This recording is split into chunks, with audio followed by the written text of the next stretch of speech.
बहनों, भाइयों और मीडिया के साथियों, आगे होता है माइक आगे जाओ।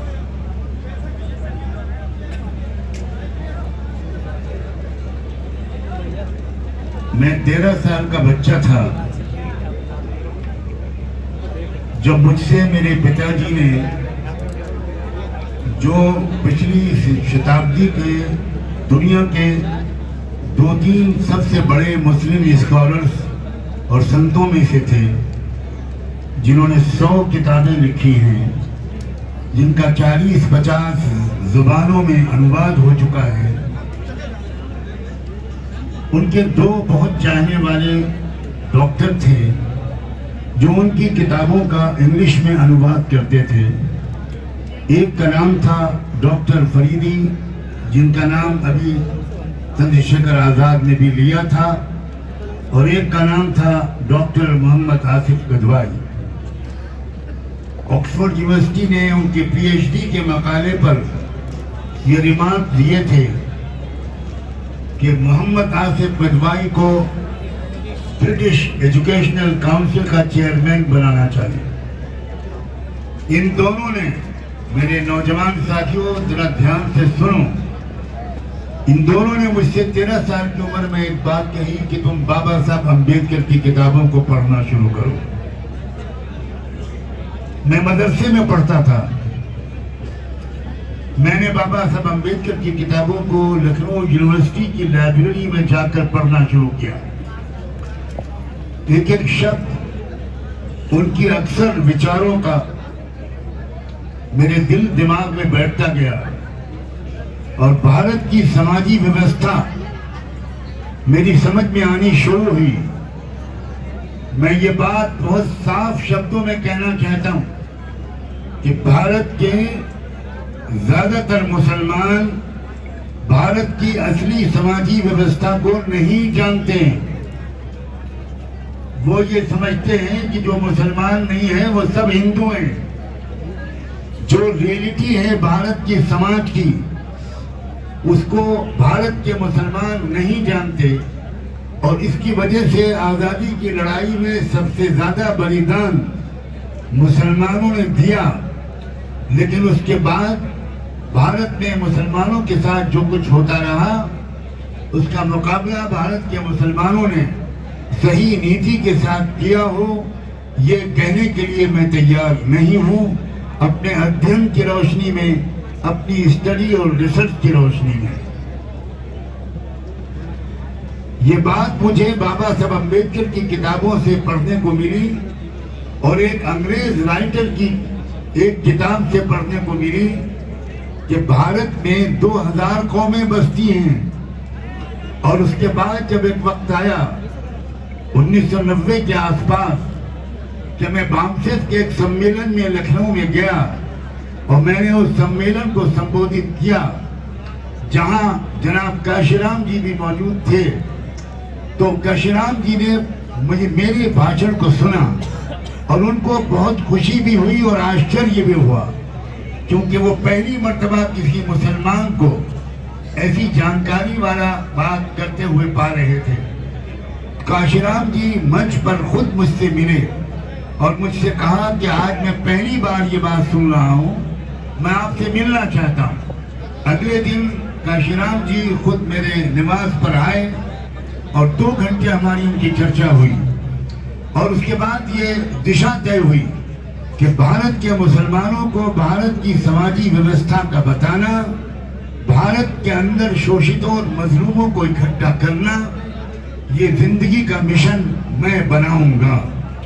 आज तकरीबन 40 साल हो रहे हैं, मैं अपनी बिसात के मुताबिक पूरे भारत में घूम घूम कर बहुत कुछ मुसलमानों को भी बता रहा हूँ, और अपने शोषित समाज के तमाम अंगों को बता रहा हूँ। ओबीसी समाज के लोगों को, दलित समाज के लोगों को, सिखों को, क्रिश्चियन भाइयों और बहनों को, ओबीसी सबको, लिंगायत लोगों को, कि भाई सच्चाई समझो।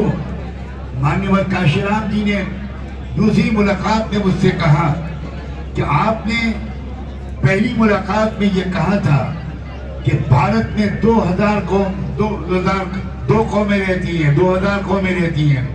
उन्होंने कहा कि मैं आपकी जानकारी के लिए बताता हूं, भारत में 6000 कौमें हैं।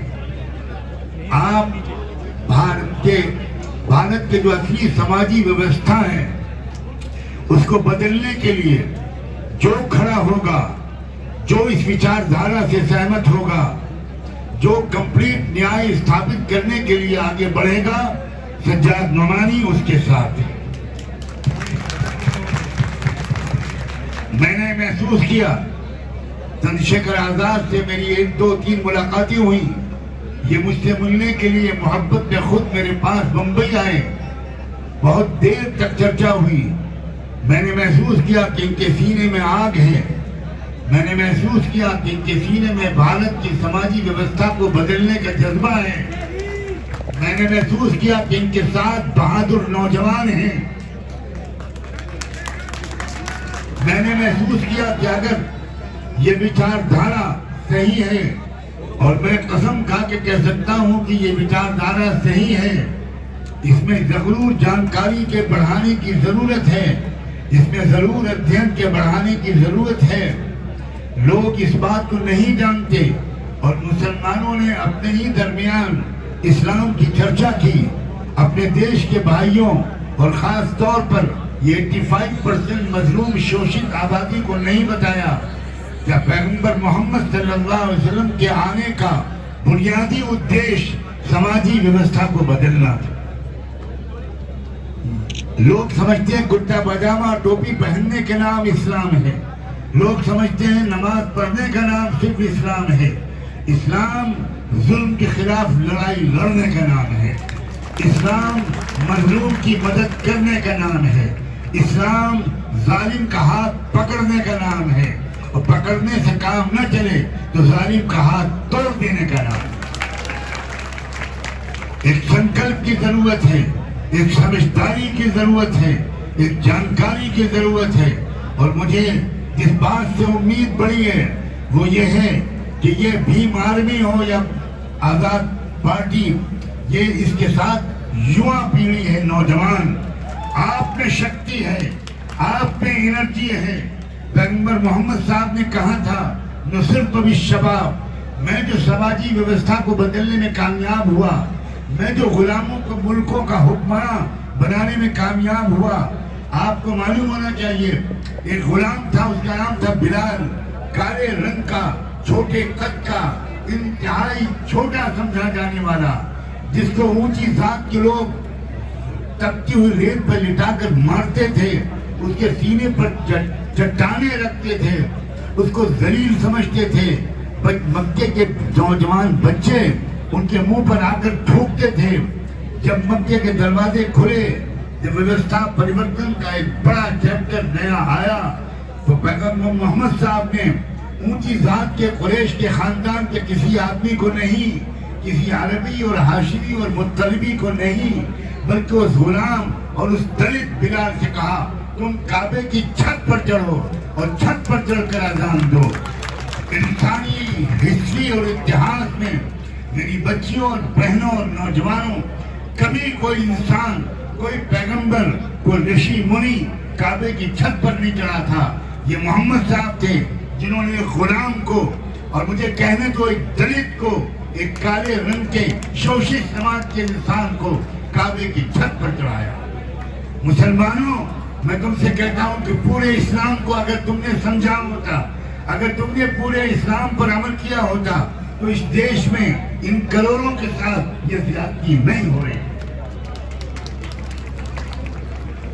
हमें अपना कसूर मानना चाहिए, हमें अपनी पिछली गलतियों की तलाफी करनी चाहिए। हम यही समझते रहे कि भारत में असल में बहुत बड़ी बहुमत हिंदुओं की है, तो उसमें जो सेकुलर हिंदू हैं उनका साथ दे दो, और जो कम्युनल और फैसिस्ट हिंदुओं को कमजोर कर दो। तो ये करते करते आज हम इस जगह पर पहुंच गए। लेकिन मैं कहना चाहता हूँ, मैं चंद्रशेखर तुमको यकीन दिलाना चाहता हूँ, अगर तुमने इस काफिले को इसी तरह लेकर चलते रहे, अगर तुम्हारी नीयत बिल्कुल साफ रही, तो मैं तुमसे कहना चाहता हूँ, भारत के 25 करोड़ में से 15-16 करोड़ मुसलमान तुम्हारे हाथ गंदे से गंदा मिलाकर इस संघर्ष में अपनी जान माल कुर्बान कर देंगे। क्या भारत का इतिहास जिसने पढ़ा है, क्या वो इसमें भी संदेह कर सकता है कि भारत की आजादी की लड़ाई में मुसलमानों की आबादी के कम होने के बावजूद सबसे ज्यादा शहीदों की संख्या मुसलमानों की है, सबसे ज्यादा बलिदान मुसलमानों ने दिया है। जाओ दिल्ली में इंडिया गेट पर वो जो बोर्ड लगा हुआ है जिसमें शहीदों की संख्या लिखी है, जिस समाज के शहीद सबसे ज्यादा हैं, मैं कहना चाहता हूं मुस्लिम समाज के शहीदों की संख्या सबसे बड़ी है और ब्राह्मण समाज की संख्या न होने के बराबर। ये मनुवादी व्यवस्था, ये इस मनुवादी व्यवस्था ने दलित नौजवानों, अगर मैं दलित शब्द यूज नहीं करता, मैं आमतौर पर शेड्यूल कास्ट बोलता हूँ जो संविधान का शब्द है, लेकिन मैं आमतौर पर लोग दलित बोलते हैं इसलिए आज पसंद न करने के बावजूद कह रहा हूँ, मुसलमानों के खिलाफ इस मनुवादी मानसिकता के जालिम लोगों ने तुमको इस्तेमाल किया है। बताओ ये बात सच है कि नहीं? कभी आज तक किसी ब्राह्मण ने बाहर निकलकर किसी मुसलमान पर हाथ उठाया है? मुसलमान वो ब्राह्मण तुमको भड़काता है, वो ब्राह्मण तुमको मिसगाइड करता है, वो तुम्हारे दिलों में इस्लाम और मुसलमानों से नफरत डालता है और तुम उसकी बात पर यकीन कर लेते हो। मैं उम्मीद करता हूँ कि भीम आर्मी की ये तहरीक, चंद्रशेखर जैसे बहादुर लीडर, उसका वजूद और तुम्हारा उसका साथ देना ये गलतफहमियों को दूर करेगा। तुम मुसलमानों को अपना समझोगी और मैं मुसलमानों से कहता हूँ इनको अपना समझो, इनको अपना समझो। ये है तुम्हारे नेचुरल एलाई, तुम समझो इनको, वरना तुम इस्लाम को छोड़ दो, तुम इस्लाम को बदनाम कर रहे हो। तुम आगे बढ़ो। मैं फिर कहता हूँ इस्लाम सिर्फ नमाज पढ़ने का नाम नहीं है। मुस्लिम लड़कियों से भी कहता हूँ, मुस्लिम नौजवानों से भी कहता हूँ, आप अपनी कॉलेज में, अपनी यूनिवर्सिटी में, अपने क्लासरूम में, अपने मोहल्ले में, अपने गांव में आप ढूंढ कर दलित लड़कों से दोस्ती करो, इनको इनके साथ खान पान का रिश्ता बनाओ, घर जाओ, इनको अपने घर बुलाओ, अपने दिल की बात इनसे कहो। मैं भविष्यवाणी करने वाला आदमी नहीं हूँ, लेकिन आज मेरा दिल चाह रहा है कि मैं कहता हूँ कि अगर वाकई ये काफिला ठीक से चला और पूरे देश में हम साथ साथ फिरे तो 10 साल भी नहीं लगेंगे, इस देश को पहचानना मुश्किल हो जाए। इस देश की जो मिट्टी है उसमें नफरत नहीं है, मोहब्बत है। इस देश की जो मिट्टी है, इस देश की जो अपनी नेचर है, इस देश का जो अपना एक फितरत है, एक मिजाज है, वो मोहब्बत का मिजाज है। अगर मोहब्बत का मिजाज न होता तो अजमेर शरीफ में हजरत ख्वाजा के मज़ार पर जाने वाले आप ही के समाज के लोग मुसलमानों से ज्यादा होते। पाकिस्तान की सरकार ने मेरे पिताजी को पाकिस्तान बुलाने की बहुत कोशिश की, यहाँ तक कि उस वक्त पाकिस्तान के प्राइम मिनिस्टर लियाकत अली खान ने हमारे भारत के प्राइम मिनिस्टर श्री जवाहरलाल नेहरू से कहा, मौलाना नोमानी की हमको जरूरत है, हमको यहाँ का संविधान बनाना है जिसमें इस्लामिक चीजें भी हों और जो सेकुलर भी हो, जो डेमोक्रेटिक भी हो। मेरे पिताजी इस्लामिक लॉ के दुनिया के सबसे बड़े स्कॉलर थे। उन्होंने कहा नेहरू जी ने कि मैं बात करता हूँ। नेहरू जी खुद लखनऊ आए, कैन यू बिलीव इट? सोचो, नेहरू जी खुद लखनऊ आए दिल्ली से, मेरे पिताजी से मिले। मेरी उम्र उस वक्त शायद 7 साल की नहीं होगी। पिताजी से उन्होंने कहा कि प्राइम मिनिस्टर लियाकत अली बार बार जोर दे रहे हैं, हम तो नहीं चाहते कि आप भारत से जाएं, लेकिन वो कह रहे हैं तो मैं आपके पास खुद आया हूँ। आप अगर जाने को तैयार हूँ तो मैं पूरी व्यवस्था करने के लिए तैयार हूँ। आप और आपकी पूरी लाइब्रेरी, आप और आपका पूरा परिवार बड़े आराम से एक चार्टर्ड प्लेन में पाकिस्तान मैं भेज दूंगा। मेरे पिताजी ने उनसे कहा कि नेहरू जी, हम ये संकल्प ले चुके हैं और मैंने ये विल लिखी है कि मेरी औलाद में से कोई कभी भी किसी भी परेशानी, चाहे जितना जुल्म हो, चाहे जितनी ज्यादती हो, हम भारत को छोड़कर नहीं जाएंगे। मुसलमानों, भारत की एक धार्मिक अहमियत भी है। लोग तुमको सही इतिहास नहीं बताते। पहला इंसान जब उतारा था खुदा ने, पहला पैगंबर तो अरब में नहीं उतारा था, मक्के और मदीने में नहीं उतारा था। वो जम्बू सराल द्वीप का इलाका था जो साउथ इंडिया और श्रीलंका में है। वहां उतरे थे आदम अलैहिस्सलाम। और आदम का नाम अरबी जबान का शब्द नहीं है, आदम संस्कृत जबान का शब्द है। आदि मानव ये से था आदिम, वहां से बना आदम। तो इस्लाम भारत की सबसे पहले जो भारत में धर्म आया, एक ही धर्म दुनिया में सब लेकर आए। वो महात्मा गौतम बुद्धा हो, वो हजरत ईसा हो, हजरत मूसा हो।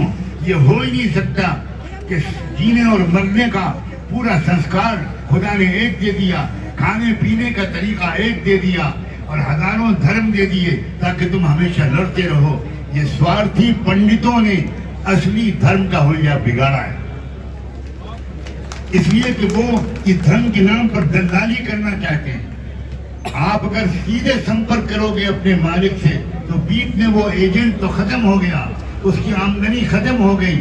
और सबसे जबरदस्त आमदनी मंदिरों की है। उस आमदनी पर न इनकम टैक्स है न सेल्स है, बल्कि इनकम टैक्स कमिश्नर और सेल टैक्स कमिश्नर खुद आकर वहां माथा टेकते हैं। ये सब झूठ है, ये सब फ्रॉड है। नौजवानों, आगे बढ़ो, अध्ययन करो, स्टडी करो, दिमाग को रोशन करो, दिल को बड़ा करो, हृदय को बड़ा करो और ऐसे बहादुर लीडरों को मजबूत तरीके से उनके साथ सहयोग करो। हमसे मैं आज यहाँ उलमा बैठ जिन्होंने ऐसा अरेंजमेंट किया इस इतनी बड़ी सभा का, उन सब का दिल से मैं बहुत ही धन्यवाद करता हूँ। और एक और बात मैं जरूर कहूँगा, मैं अपने पुलिस के भाइयों और बहनों का भी दिल से शुक्रिया अदा करता हूँ।